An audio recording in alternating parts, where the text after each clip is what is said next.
अस्सलाम वालेकुम स्टूडेंट्स, क्या हाल है आपके। मेरा नाम है अबरार चौहान। आज हम first year chemistry chapter number 10 का आखिरी लेक्चर पढ़ने जा रहे हैं। इसके अंदर हम अल्कलाइन बैटरीज को डिस्कस करेंगे। ये बहुत इंपॉर्टेंट टॉपिक्स हैं। इसमें फ्यूल सेल वाला हिस्सा तो लॉन्ग क्वेश्चन है, लेकिन उससे पहले for example nicad battery, nickel cadmium battery short question के तौर पे कंसीडर किए जाते हैं। फ्यूल सेल बहुत इंपॉर्टेंट है समझना, क्योंकि ये फ्यूचर है। तो चलते हैं हम लेक्चर की तरफ। स्टूडेंट्स, इस लेक्चर के अंदर हम कुछ सेल्स पढ़ने जा रहे हैं। उसमें सबसे पहले हमारे पास अल्कलाइन बैटरी है। ये आपको पेंसिल सेल की शक्ल में नज़र आ रहा है। एक्चुअली अल्कलाइन बैटरी जो होती है नॉन रिचार्जेबल है और ये हमारी डेली लाइफ में बहुत ज़्यादा इस्तेमाल होती है।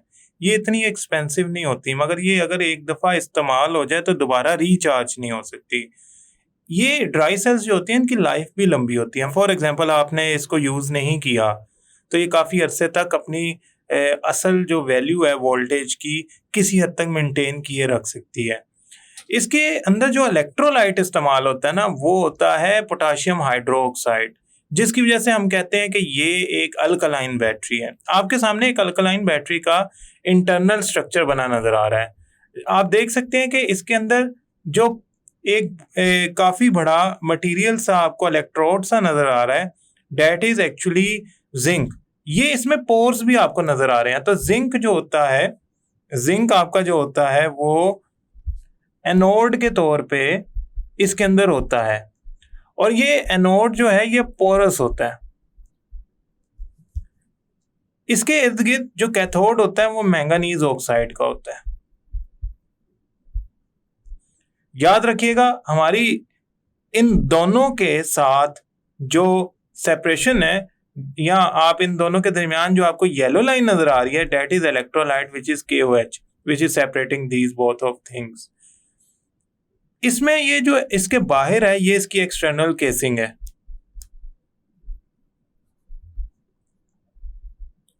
और ये जो इसके ऊपर और नीचे हैं ये टर्मिनल्स हैं। देखें, नीचे वाला टर्मिनल तो आपके डेफिनेटली एनोड को शो कर रहा है और एनोड का टर्मिनल नेगेटिव होगा, और ऊपर वाला टर्मिनल कैथोड को शो कर रहा है which is actually positive. That is why मैंने ये सेल में इसकी इंडिकेशन की हुई है कि पॉजिटिव है या नेगेटिव है। स्टूडेंट, इसके detail description of construction of this cell ये तो हम शायद डिस्कस ना करें, लेकिन हम इसके सिंपल पार्ट्स को वन बाय वन स्टडी कर लेते हैं। इसमें जो एनोड होता है that is made up of zinc, accurately speaking porous zinc का होता है। इसका सरफेस एरिया ज्यादा होता है। दूसरा, इसके अंदर जो कैथोड होता है that is made up of manganese oxide, manganese oxide. Usually ये जो मैंगनीज ऑक्साइड है ये इलेक्ट्रॉन गेन करके रिड्यूस हो जाता है। इलेक्ट्रोलाइट इसके अंदर जो यूज होगा, इलेक्ट्रोलाइट जो इसके अंदर यूज होगा वो होगा अल्कलाइन KOH, अल्कलाइन नेचर का होगा, से KOH होगा। That is why they are actually enclosed in a steel container, और इसके टर्मिनल्स होते हैं, हम इसे कहते हैं dry cell because it does not contain any kind of solution. Gel shaped होते हैं बट सोल्यूशन नहीं होता। अब हम इसके रिएक्शंस की बात करते हैं, इनमें रिएक्शंस क्या होते हैं। सबसे पहले हम चलते हैं एनोड पे क्या रिएक्शन होता है, जहां से इलेक्ट्रॉन प्रोड्यूस होने हैं। एट एनोड,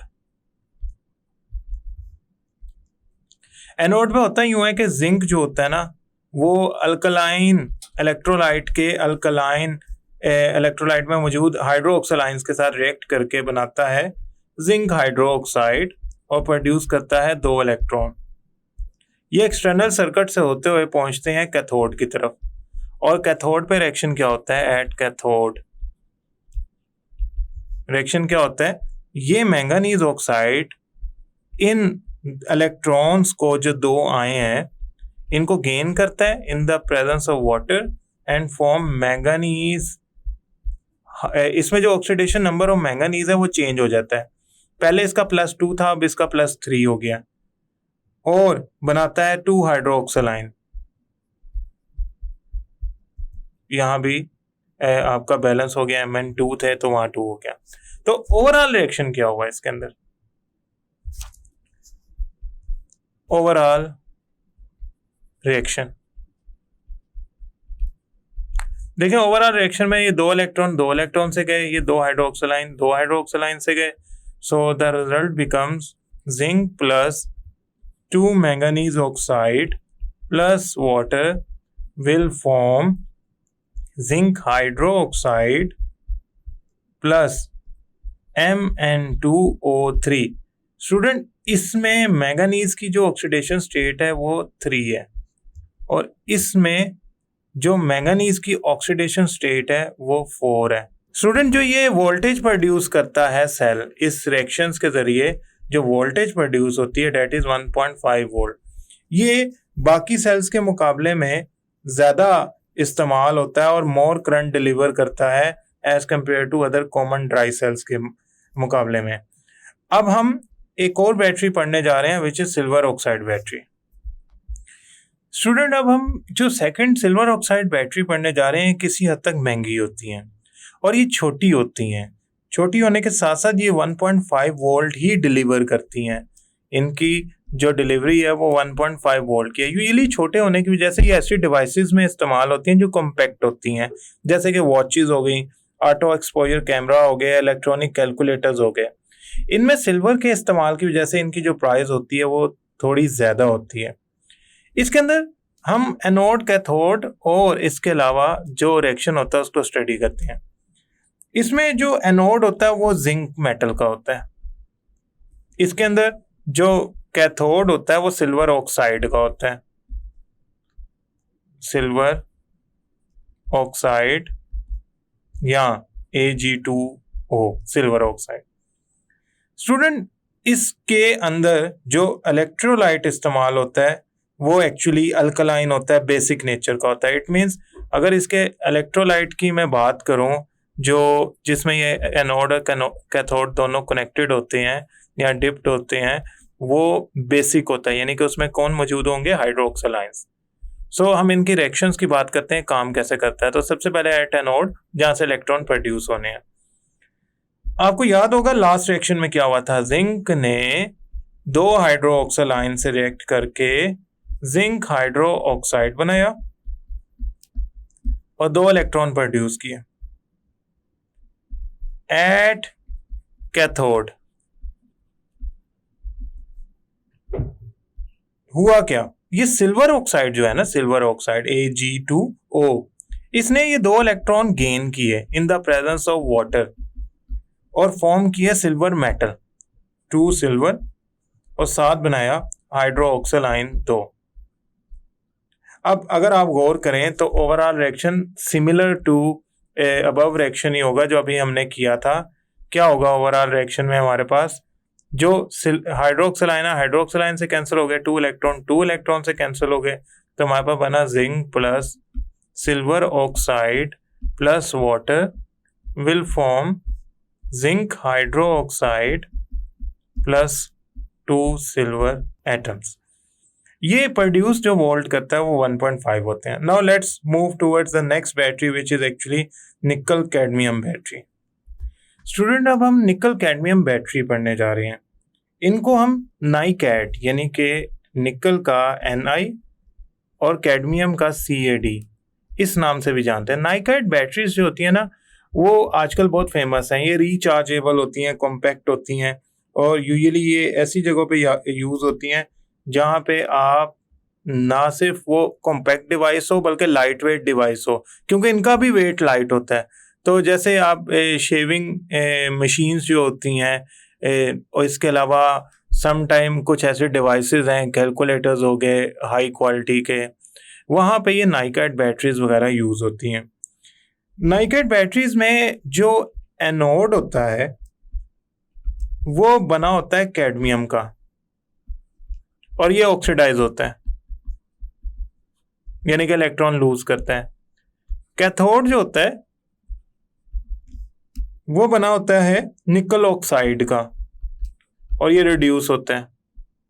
वोल्टेज 1.4 होती है। समटाइम इनको हम क्या करते हैं, सीरीज में जोड़ लेते हैं टू इंक्रीज द वोल्टेज। अब एनोड पे क्या रिएक्शन होता है, एट एनोड रिएक्शन क्या होता है, कैडमियम चूंकि अल्कलाइन बैटरी है लिहाजा इसमें जो इलेक्ट्रोलाइट यूज होगा वो ऐसा होगा जिसमें हाइड्रोक्सालाइंस मौजूद हो। ये 2 हाइड्रोक्सालाइन गेन करके कैडमियम हाइड्रोक्साइड बनाता है और 2 इलेक्ट्रॉन प्रोड्यूस करता है। जबकि एड कैथोड क्या होगा? एड कैथोड निकल ऑक्साइड NiO2 2 वाटर मॉलिक्यूल की प्रेजेंस में, जैसे कि इससे ऊपर सिल्वर ऑक्साइड उससे ऊपर मैंगनीज ऑक्साइड कर रहा था, वाटर मॉलिक्यूल और इलेक्ट्रॉन की प्रेजेंस में रिड्यूस हो जाता है और बनाता है निकल हाइड्रो ऑक्साइड। अब यहाँ पे निकल की जो ऑक्सीडेशन स्टेट है वो 4 है, यहाँ पे 2 है। इसका मतलब उसने इलेक्ट्रॉन गेन किए हैं और साथ में आता है 2 हाइड्रोक्सालाइंस। तो मेरे ये हाइड्रोक्सालाइन से कहे 2 इलेक्ट्रॉन।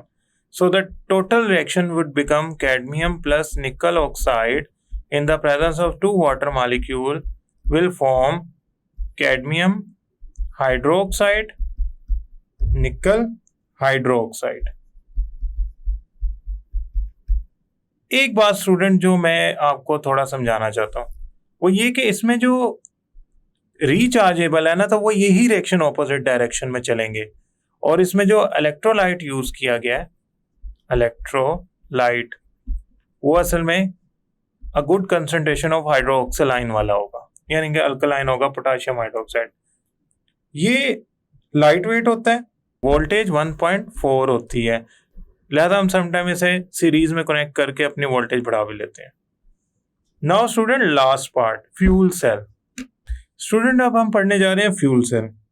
फ्यूल सेल एक गैल्वानिक सेल ही होता है, ये एक गैल्वानिक सेल ही होता है, यानी कि रिचार्जेबल गैल्वानिक सेल होता है जिसमें आप फ्यूल को कंज्यूम करके इलेक्ट्रिसिटी प्रोड्यूस करते हैं। अब वो जो फ्यूल्स हैं जो कंज्यूम हो रहे हैं इलेक्ट्रिसिटी प्रोड्यूस करने के लिए, वो क्या हो सकते हैं? वो हाइड्रोजन गैस भी हो सकता है, ठीक है, वो मीथेन भी हो सकती है, वो हाइड्राजीन का फार्मूला होता है N2H4, वो अमोनिया भी हो सकता है। और इनका जिनसे रिएक्शन करवाया जाता है, इन फ्यूल्स का जिनसे रिएक्शन करवाया जाता है वो ऑक्सीडेंट्स कहलाते हैं और उनमें ऑक्सीजन या एयर वगैरह यूज होते हैं। फ्यूल सेल्स जो होते हैं ना वो थोड़े लाइट वेट होते हैं और इनमें जो इलेक्ट्रोड्स होते हैं उनमें कोई कैटलिस्ट डाल के उनको एक्टिवेट किया गया होता है। हम जो फ्यूल सेल पढ़ने जा रहे हैं वो हाइड्रोजन ऑक्सीजन फ्यूल सेल है, जिसकी डायग्राम का कुछ हिस्सा आपको नजर आ रहा था। ये एक हाइड्रोजन ऑक्सीजन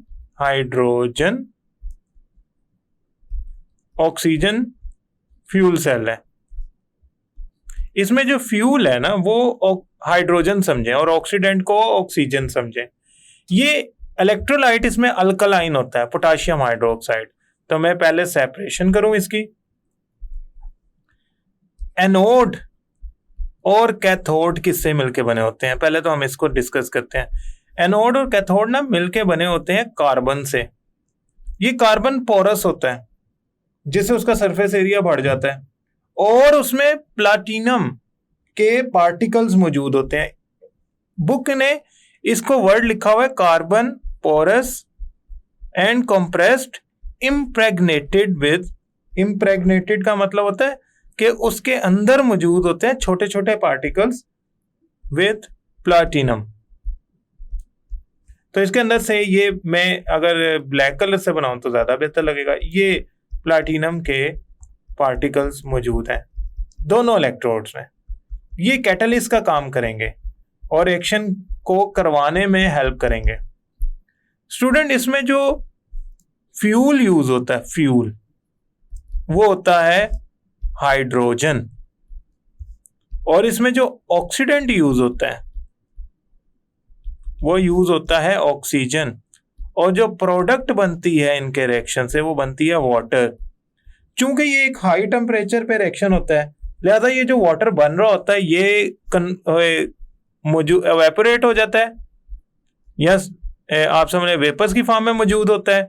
हम उसको कंडेंस कर सकते हैं। ये वाटर वेरी हाई क्वालिटी का साफ पानी होता है लिहाजा ये पिया भी जा सकता है। एस्ट्रोनॉट्स इन फ्यूल सेल से प्रोड्यूस होने वाले वाटर को इस्तेमाल भी करते हैं। आपके सामने जो फ्यूल सेल आ रहा है, इसमें जो मिड वाला कंपार्टमेंट है that is filled with potassium hydroxide electrolyte. यहां से हम ऑक्सीजन को एंटर करवाते हैं इस इलेक्ट्रोड पे, जो पोटेशियम हाइड्रोक्साइड की मौजूदगी में रिएक्शन करता है। एक्सेस ऑक्सीजन निकल जाती है, कुछ ऑक्सीजन का हिस्सा रिएक्शन करता है। हम हाइड्रोजन एंटर कराते हैं एनोड पे। एनोड में पोटेशियम हाइड्रोक्साइड की मौजूदगी में वो इलेक्ट्रॉन लूज करता है और एक्सेस उसकी निकल जाती है। अब ये रिएक्शन होता क्या, जरा इसको भी देखते हैं। तो रिएक्शन एट एनोड। स्टूडेंट, मैंने कहा था एनोड पे आप हाइड्रोजन को एंटर करवा रहे हैं। वो पोटेशियम हाइड्रोक्साइड के हाइड्रोक्सिल आयंस के साथ रिएक्शन करके एट हायर टेम्परेचर बनाता है वाटर मॉलिक्यूल्स और प्रोड्यूस करता है 2 इलेक्ट्रॉन। हुआ क्या है? हुआ ये है कि हाइड्रोजन जो है वो ऑक्सीडाइज हो गया, इलेक्ट्रॉन लूज कर गया। रिएक्शन एट कैथोड क्या होता है? रिएक्शन एट कैथोड,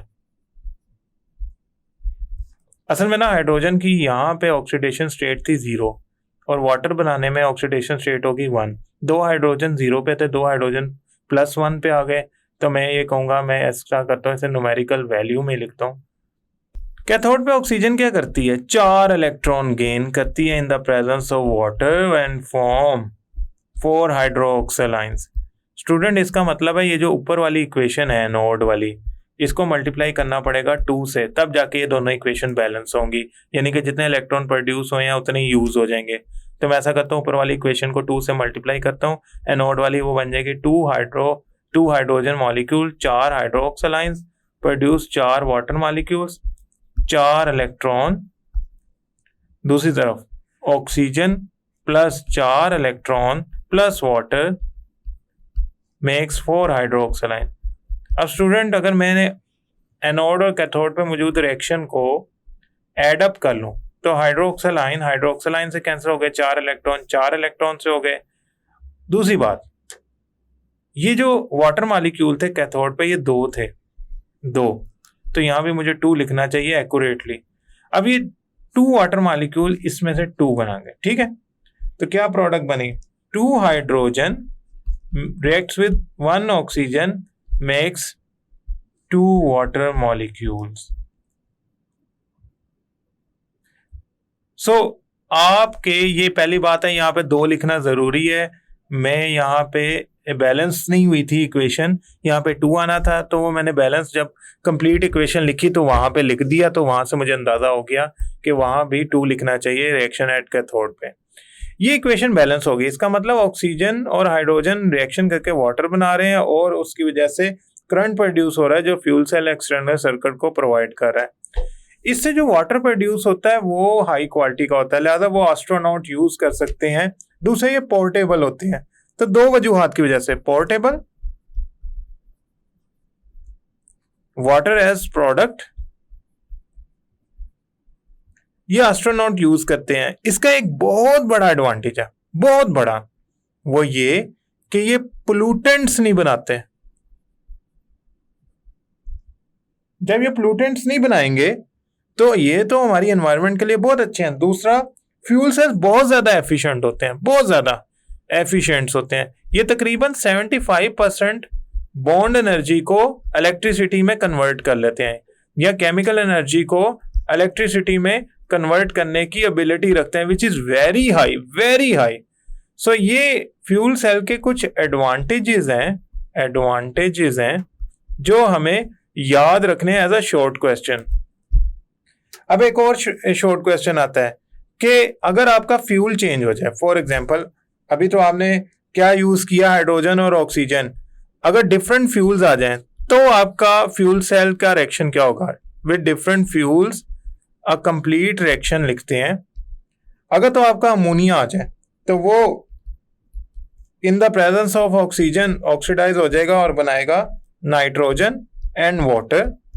अगर तो आपका फ्यूल आ जाए हाइड्रोजन N2H4, तो वो हाफ ऑक्सीजन से रिएक्ट करके बनाएगा नाइट्रोजन एंड वाटर। यानी कि यहां भी नाइट्रोजन ऑक्सीडाइज हो रहा है, बट यहां पे 2 आएगा और ऊपर वाले रिएक्शन में वाटर के साथ 3 आएगा, क्योंकि ये बैलेंस नहीं होता अगर 3 ना लगाएं। उसके बाद अगर methane as a fuel use करें, फ्यूल, तो वो ऑक्सीजन से रिएक्ट करके बनाएगा कार्बन डाइऑक्साइड और 2 वाटर मॉलिक्यूल्स। स्टूडेंट, तो डिफरेंट फ्यूल्स के जरिए भी हम ये फ्यूल सेल चला सकते हैं, अमोनिया, हाइड्रोजन, मीथेन, मगर ये ऑक्सीडेंट ऑक्सीजन या एयर ही यूज होगी। ये एक आपका इंपॉर्टेंट लॉन्ग क्वेश्चन है। इसमें आपने जो एस्ट्रोनॉट वाली बात है, जो वाटर प्रोड्यूस होता है वो ड्रिंकेबल होता है, इस्तेमाल करते हैं, जरूर याद रखना है। इसके अलावा ये याद रखना है कि इसमें जो कैटलिस्ट यूज होता है इलेक्ट्रोड्स के अंदर, वो प्लैटिनम होता है। आई होप स्टूडेंट ये लेक्चर आपको समझ आया होगा। नेक्स्ट लेक्चर तक के लिए अल्लाह हाफिज।